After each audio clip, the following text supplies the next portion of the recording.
পারে না। বলেন কি? কি বলবো আপনাদের, আর কিছু বল, আর কিছু বলার আছে? ভালো বুঝছি না, ভালো শারীরিক ভালো হ্যাঁ, তুমি তো হ্যাঁ, ও আমার মানসিক শারীরিক কোনোভাবেই শান্তি দেয় না। আমি বিশ্বাস করি না, আমি বিশ্বাস করি না। আপ্পা ভাই, এখানে অবিশ্বাস করার কিছু নাই। কারণ কি কেন জানেন?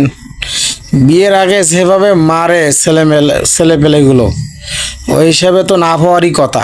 ঠিক আছে, এখানে বিশ্বাস করেন, ওই জন্য শান্তি দিতে পারে না। বন্ধু এই নে কলিকাতা হারবাল, এত দুর্বল আগে আমার কবি না, আরো আগে চাইলে তো আমি তো কলিকাতা হারবাল আনি দিতাম। বন্ধু আমি শর্মতে বলতে পারি নাই, তুই আমার বন্ধু হয়ে উপকারটা করলি। ও আচ্ছা, খা, এক ফাইলে যথেষ্ট, আর লাগে না। কলিকাতা হারবাল ছুঁয়ে দে, দিনে 3 বেলা করে খাবি।